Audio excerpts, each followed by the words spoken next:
यहाँ से ना अभी हमें पहले टिहरी डैम जाना है, जहाँ से फिर क्रॉस करके हमारे पास 2 ऑप्शन आ जाएंगे। और यहाँ से अभी ऋषिकेश है 75 किलोमीटर और चंबा है 13 किलोमीटर।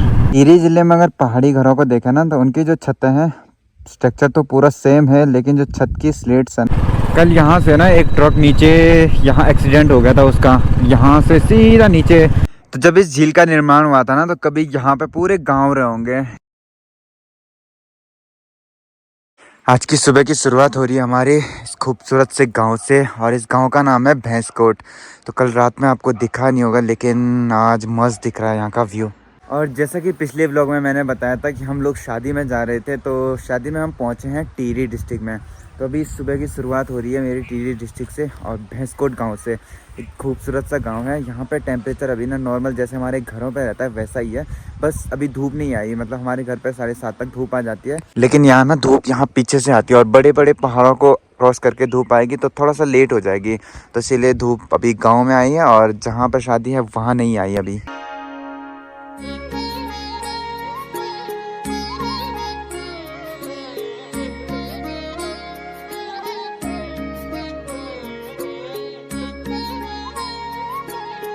और जो शादी वाला घर है ना वो जस्ट रोड के नीचे ही है, तो यहाँ पे शादी हो रही है भाई। मतलब ये लोग रहते बाहर हैं, बस शादी के लिए ही घर पे आते हैं। अब जब कल हम यहाँ पे पहुँचे ना तो मैं शादी का रिकॉर्ड नहीं कर पाया कुछ, क्योंकि भाई ने मेरे को बोला कि भाई शादी का थोड़ा सा रिकॉर्ड मत करना, तो इसलिए मैंने रिकॉर्ड नहीं किया। होगा उनका कुछ सीन, तो इसलिए मैं रिकॉर्ड नहीं कर पाया। बाकी यहाँ पे है शादी वाली लोकेशन, और ये है इनका खूबसूरत सा गाँव। कुछ उस साइड है, कुछ इस साइड है।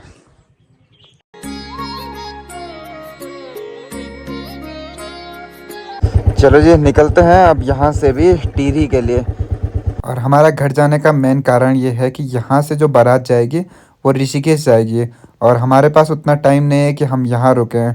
और जो इनके फंक्शन होते हैं वो पहले दिन ही ये सारा कुछ कर लेते हैं, क्योंकि 2 डे बारात है तो ये सब कुछ निपटा देते हैं। इसलिए आज बारात ना 2 बजे यहाँ से निकलेगी, तो सुबह सुबह कुछ नहीं होता है, बस बाकी खाली लोग काम करते रहते हैं। तो इसीलिए हम सुबह सुबह निकल गए यहाँ से।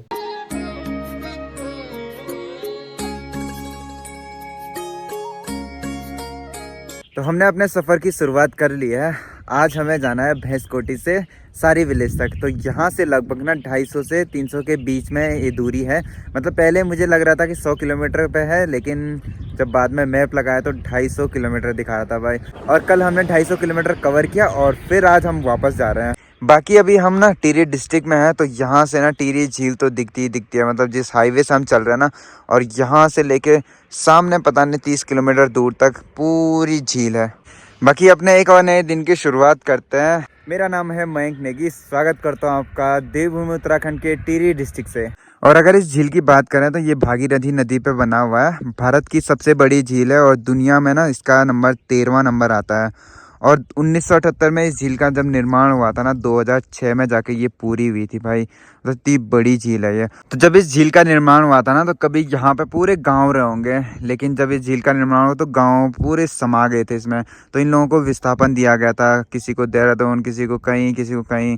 तो आज भी जब इस झील का पानी कम होता ना तो शहर, गाँव, बहुत सारे गाँव दिख जाते हैं। आप सामने देखोगे तो यहाँ पे देखो एक घर दिख रहा है, तो वो भी कभी एक गांव रहा होगा। तो पानी जब जब कम होता है तो दिख जाता है ऐसा। और ये सामने है डोबरा चांटी का पुल। एक गांव से दूसरे गांव को जोड़ने के लिए ना ऐसे पुलों का निर्माण किया गया है इसमें। तो ये है डोबरा चांटी का पुल। ऐसे ही एक दूसरा पुल भी है पोखरा का पुल, तो ये एक गाँव से दूसरे गाँव को जोड़ देते हैं। तो ऐसे बहुत सारे पुल बने हुए हैं इस झील में।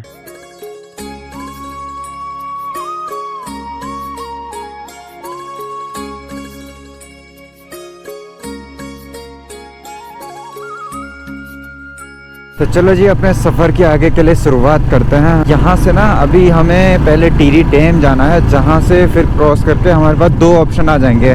या तो हम तिलवाड़ा वाले रास्ते से जा सकते हैं या फिर वही श्रीनगर वाला रूट ले सकते हैं। तो मैप के हिसाब से ना तिलवाड़ा वाला रास्ता जो है वो थोड़ा सा लंबा दिखा रहा है, तो हम सोच रहे हैं श्रीनगर वाला ही ले लें।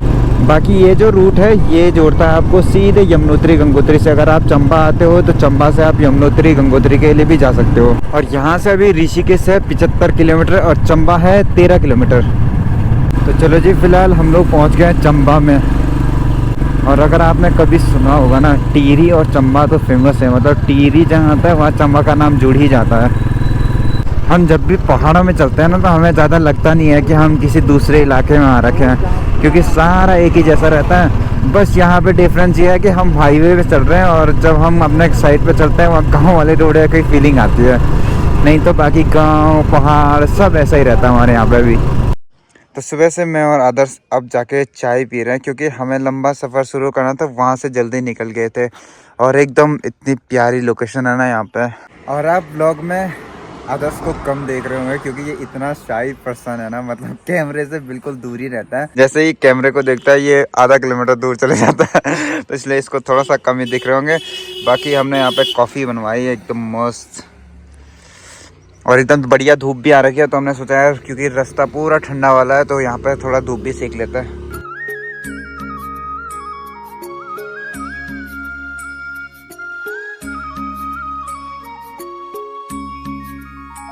तो चलो जी, अभी कॉफ़ी पी के भी हम निकलते हैं इस खूबसूरत सी जगह से और सफ़र को आगे बढ़ाते हैं। बाकी अब राइड आदर्श करेगा, क्योंकि मैं काफ़ी टाइम से राइड कर रहा था ना और हाथ इतने ठंडे हो गए, तो वैसे ही कर रहे हैं हम लोग। कभी आदर्श चला रहा है, कभी मैं चला रहा हूँ, तो उसमें फ़ायदा ही होता है कि दोनों थकेंगे नहीं। थोड़ा वो चला लेगा, थोड़ा मैं चला लूँगा।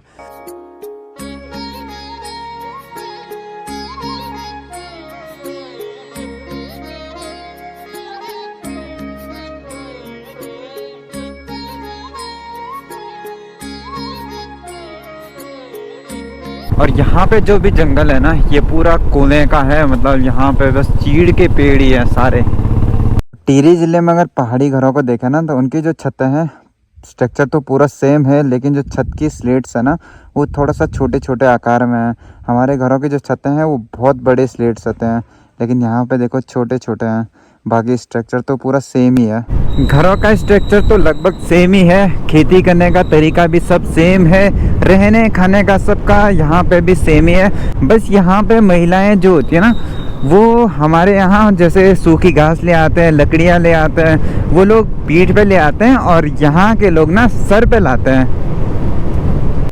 तो अभी हम लोग ना मलेथा में पहुँच गए हैं और ये है वो डाइवर्जन जहाँ से नीचे को जाती है रूट ऋषिकेश के लिए, और यहाँ से ऊपर अगर आप जाते हो तो ये जाता है चंबा के लिए, और अभी हमें जाना सीधे आगे के लिए श्रीनगर के लिए। और मलेथा वही गांव है जहाँ की एक प्रसिद्ध कहानी है माधो सिंह भंडारी जी की, जिन्होंने अपने गांव में पानी लाने के लिए अपने बेटे तक की बलि दे दी थी। तो अगर आपने शायद सुनी हो या ना सुनी हो तो आप इसको ज़रूर याद करना, ज़रूर पढ़ना। तो ये उन्हीं महान व्यक्तियों में से एक व्यक्ति हैं जिनका ये गांव है। और ये है कीर्ति नगर का पुल। यहाँ से ना टिहरी की जो ज़िले की सीमा होती है वो ख़त्म हो जाती है और पौड़ी की शुरू हो जाती है। तो अभी हम लोग पौड़ी ज़िले में एंटर हो चुके हैं।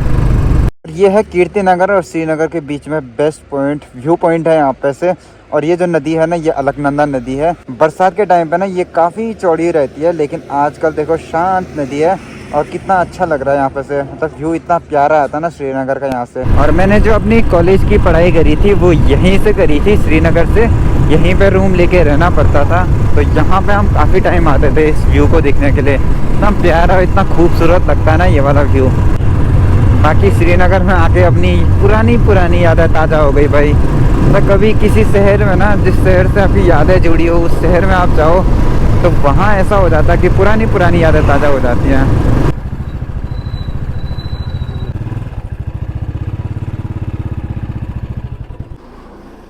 मोंटी भाई पहुँचे यार। दिन के लगभग 1:30 बज गए हैं और मैं और आदर्श पहुंच गए हैं श्रीनगर में। और हम लोग यहाँ पे थोड़ा सा रेस्ट कर रहे हैं। और यहाँ पे आदर्श के मतलब भाई रहते हैं, बुआ का लड़का और भाई रहते हैं अपने। तो हमने सोचा थोड़ा सा रेस्ट करते हैं, क्योंकि सुबह से हम लोग राइड कर रहे थे। तो यहाँ पे थोड़ा रेस्ट करेंगे, लंच करेंगे और फिर उसके बाद ही निकलेंगे। और श्रीनगर में ना कॉलेज हमारा नियरेस्ट यहीं पड़ता है, तो बहुत सारे लोग वहाँ से आके यहीं पे पढ़ाई करते हैं, अपना रूम लेके यहीं पे रहते हैं। तो यहाँ पे आप देखोगे तो सब लोगों ने रूम सेट बनाए रहते हैं, तो वो लोग रहते हैं यहाँ पे। तो बहुत सारे कॉलेजेस हैं यहाँ पे, हमारा नियरेस्ट यहीं पे पड़ता है, तो यहीं आके लोग रहते हैं।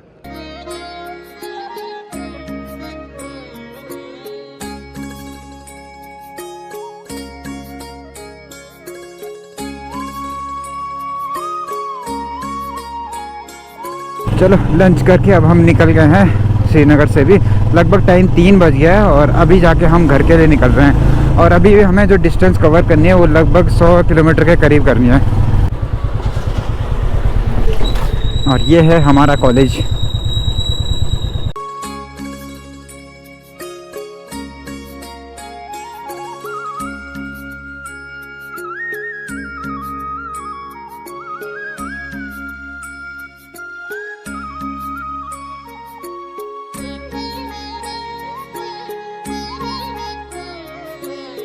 यहाँ से धारी देवी है 9 किलोमीटर, रुद्रप्रयाग है 25 किलोमीटर और बद्रीनाथ है 186 किलोमीटर।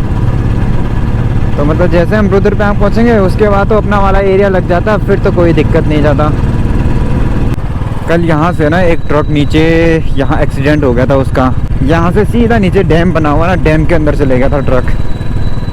और जैसे हम कल यहाँ पे पहुँचे थे उसी टाइम पे वो एक्सीडेंट हुआ था। तो इसीलिए कहते हैं यार ना, पहाड़ों पे थोड़ा सतर्क होके चलना ही पड़ता है। अगर आप पहाड़ों पे राइड भी कर रहे हो, ड्राइव कर रहे हो, कुछ भी कर रहे हो, लेकिन थोड़ा सा सतर्क होके, क्योंकि ये अंधे मोड़ है, सामने वाला पता नहीं कैसे चल रहा है, क्या चल रहा है और देखो कहाँ आ रहा है। तो वो चीज़ें थोड़ा सा कंट्रोल में अगर रहेंगी तो फिर सही रहता है। और ये है कलियासोर, जहाँ पे माँ धारी देवी का मंदिर है और कहते हैं कि चारों धामों की ये रक्षा भी करते हैं। तो अगर आप कभी केदारनाथ या तुंगनाथ साइड आ रहे हो तो ज़रूर इनके दर्शन भी ज़रूर करें।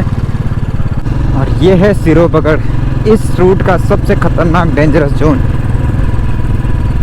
डेंजरस इसलिए क्योंकि ना ये बरसात के टाइम पे हमेशा बंद रहा करता है, मतलब जब भी आओ लैंडस्लाइड होते रहता है। तो यहाँ पे अभी तक आज तक रोड सही नहीं हो पाई।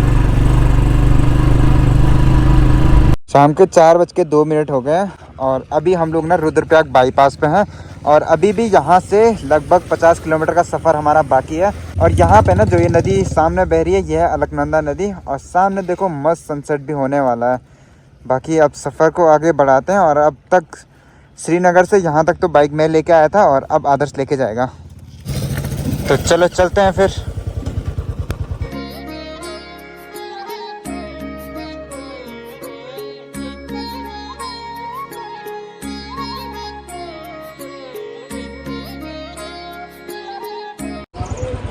और ये सामने है अलकनंदा और मंदाकिनी का संगम और ये है रुद्रप्रयाग, हमारा डिस्ट्रिक्ट, हमारा ज़िला। और अभी हम लोग भी रुद्रप्रयाग ज़िले में भी एंटर हो चुके हैं भाई।